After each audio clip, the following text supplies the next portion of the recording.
ओम नमः शिवाय दोस्तों। आज मैं लेके आई हूँ हरितालिका तीज व्रत कथा। तो आप सभी पंडित जी के मुख से ये सुने। बोलो शंकर भगवान की जय। नमः पार्वती माताये हर हर माँ। भोला एक लोटा में प्रसन्न हो जाता है। एक लोटा जल चढ़ा दो, बोले बाबा खुश। सब देवों का देव महादेव, जिसके दिव्य केशों पर मंदारा की हरितालिका तीज की कथा सुनिए आप लोग बड़े ध्यान पूर्वक से।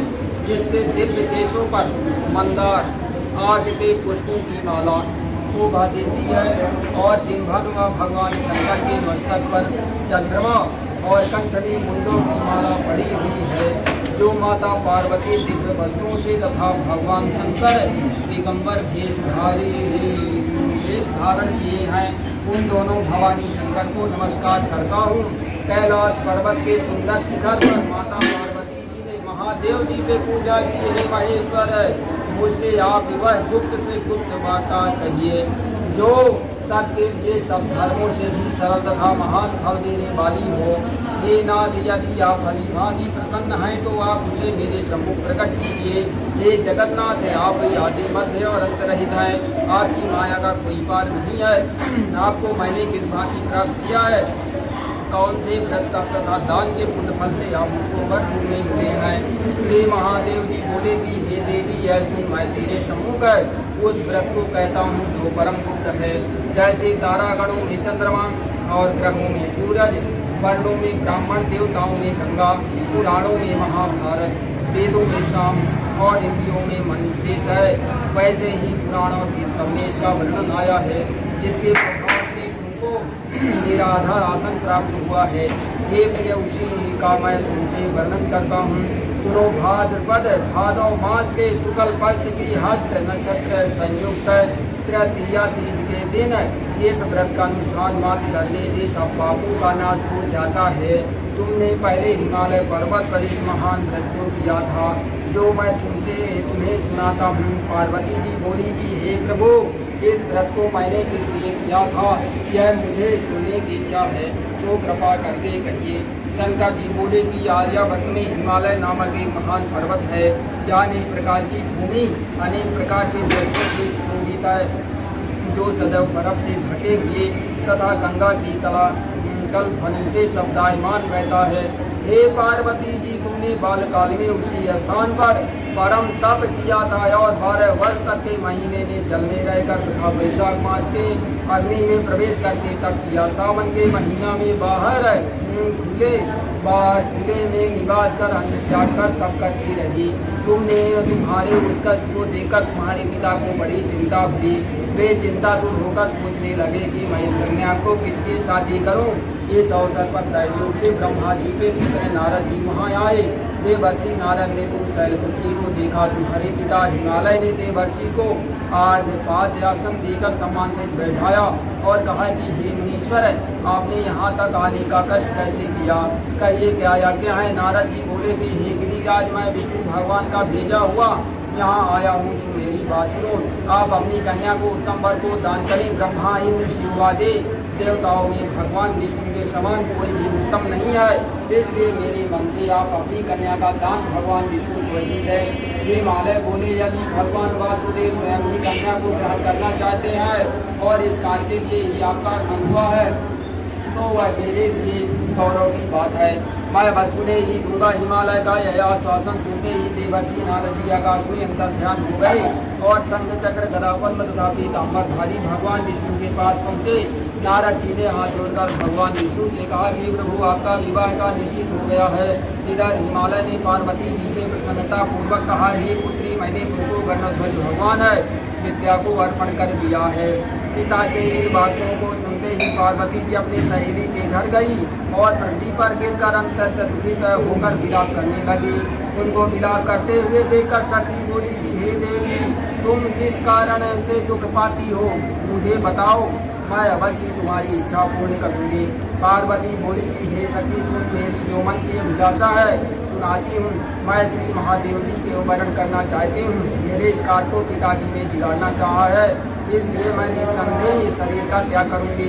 पार्वती के इन वचनों को सुनकर सखी ने कहा कि हे देवी, जिस वन को तुम्हारे पिताजी ने ना देखा हो तुम वहाँ चली जाओ। तब हे देवी पार्वती तुम अपनी सखी का यह वचन सुन ऐसे ही वन को चली गई। पिता हिमालय ने तुमको घर पर ना पाकर सोचा कि मेरी पुत्री को कोई देव दानव अथवा किन्नर हरण कर ले गया है। मैंने नारद जी को वचन दिया था कि मैं पुत्री का गरुड़ध्वज भगवान के साथ वर्ण करूंगा। हाय अब यह कैसे पूरा होगा। ऐसा सोचकर वे बहुत चिंता दूर हो मूर्छित हो गए।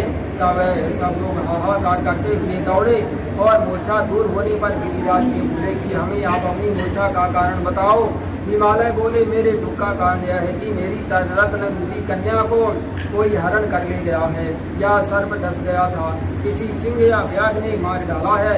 वह ना जाने कहाँ चली गई या उसे राक्षस ने मार डाला है। इस प्रकार कहकर गिरिराज दुखित होकर ऐसे कांपने लगे जैसे तीव्र भाव के चलने पर कोई वृक्ष कांपता है। तत्पश्चात हे पार्वती तुम्हें गिरिराज साथियों सहित घने जंगल में ढूंढने निकले। सिंह व्याघ्र आदि रीछ आदि हिंसक जंतुओं के कारण वन महाभयानक प्रतीत होता था। तुम भी सखी के साथ भयानक जंगल में घूमती हुई वन में एक नदी के तट पर एक गुफा में पहुंची। उस गुफा में तुम अपनी सखी के साथ प्रवेश कर गई, जहाँ तुम अन्य जल का त्याग करके बालू का लिंग बनाकर मेरी आराधना करती रही। उस समय पर भाद्रपद मास की हस्त नक्षत्र युक्त तृतीया के दिन तुमने मेरा विधि विधान से पूजन किया तथा रात्रि को गीत गायन करते हुए जागरण किया। तुम्हारे उस महाव्रत के प्रभाव से मेरा आसन डोलने लगा। मैं उसी स्थान पर आ गया जहाँ तुम और तुम्हारी सखी दोनों थी। मैंने आकर तुमसे कहा कि हे वरान्ने, मैं तुमसे प्रसन्न हूँ तो मुझसे वरदान मांगे। तब तुमने कहा कि हे देव, यदि आप मुझसे प्रसन्न हैं तो आप महादेव जी के मेरे पति हो। मैं तथास्तु वैसा कहकर कैलाश पर्वत को चला गया और तुमने प्रभात होते ही मेरी उस बालू की प्रतिमा को नदी में विसर्जित कर दिया। हे सुबह तुमने वहाँ अपनी सखी सहित व्रत का पारायण किया। इतने में तुम्हारे पिता हिमान भी तुम्हें ढूंढते ढूंढते उसी घने वन में आ पहुँचे। उस समय उन्होंने नदी के तट पर दो कन्याओं को देखा तो वे तुम्हारे पास आ गए और तुम्हें हृदय से लगाकर रोने लगे और बोले, बेटी तुम इस सिंह व्याघ्र आदि युक्त घने जंगल में क्यों चली आई। तुमने कहा, हे पिता, मैंने पहले ही अपना शरीर शंकर जी को समर्पित कर दिया था, किंतु आपने इसके विपरीत कार्य किया, इसलिए मैं वन में चली आई। ऐसा सुनकर हिमान ने तुमसे कहा कि मैं तुम्हारी इच्छा के विरुद्ध यह कार्य नहीं करूँगा। तब वे तुम्हें लेकर घर को आए और तुम्हारा विवाह मेरे साथ कर दिया। हे प्रिय, उसी व्रत के प्रभाव से तुमको मेरा शासन प्राप्त हुआ है। इस व्रतराज को मैंने भी अभी तक किसी के सम्मुख वर्ण नहीं किया है। हे देवी, अब मैं तुम्हें यह बताता हूँ कि इस व्रत का यह नाम क्यों पड़ा। तुमको सखी हरण कर ली गई थी, इसलिए हरताली का नाम है पड़ा। पार्वती जी बोली कि हे स्वामी, आपने इस व्रतराज का नाम तो बता दिया, किंतु मुझे इसके विधि एवं फल भी बताइए। इसके करने से किस फल की प्राप्ति होती है। तब भगवान शंकर जी बोले, इस स्त्री या जाति के अत्युत्तम व्रत की विधि सुनिए। सौभाग्य की इच्छा रखने वाली स्त्रियाँ इस व्रत को विधि पूर्वक व्रत करें।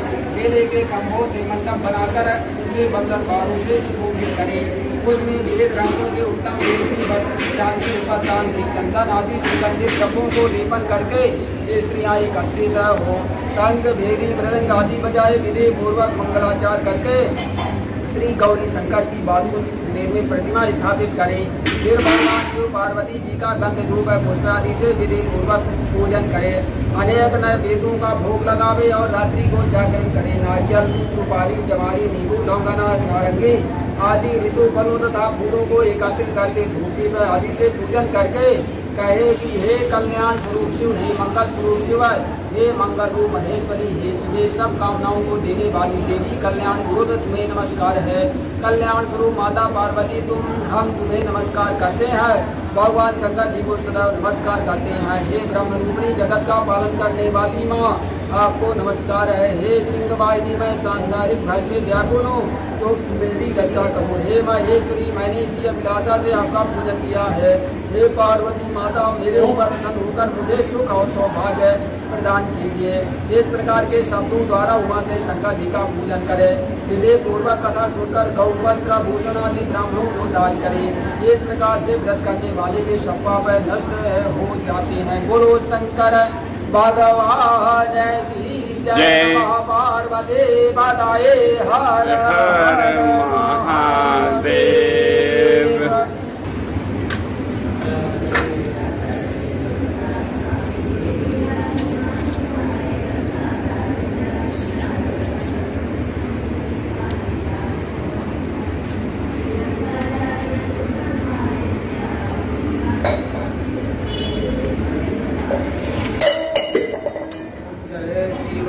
ओंकारा बोले भज शिव ओंकारा।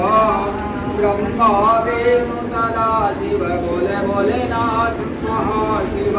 वरदांगे दारा ओम हर हर हर महादेव। एकादश चतुरा न पंचानन राज बोले पंचानन राज।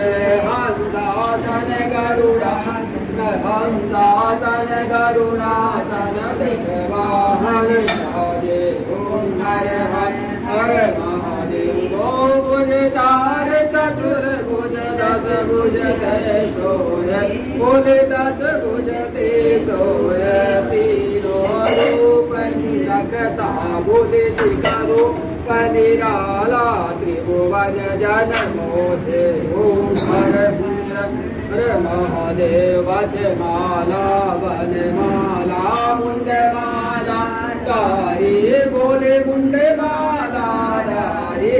चंदन मृग मर सोहे चंदन मृग मर सोहे बोले सुबहारी।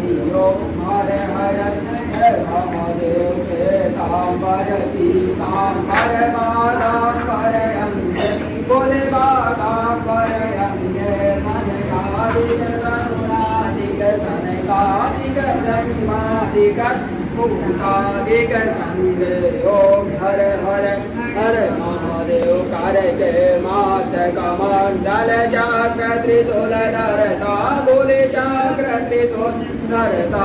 जग करता जग हरता दुख करता दुख हरता। जग पालन करता ओम हर हर।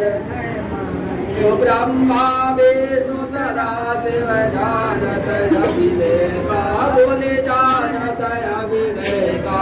प्रणवाक्षर के माते ओमाक्षर के माते ये नौका। ओम हर हर हर महादेव। त्रिगुण स्वामी जी की आरती चौपाई धर गावे। बोला प्रेम सहित गावे। कात शिवानंद स्वामी मन भजक हरि हर स्वामी। मनवांछित फल पावे। ओम हर हर हर महादेव। बोल शंकर भगवान की जय। नमः पार्वती पतये हर हर महादेव।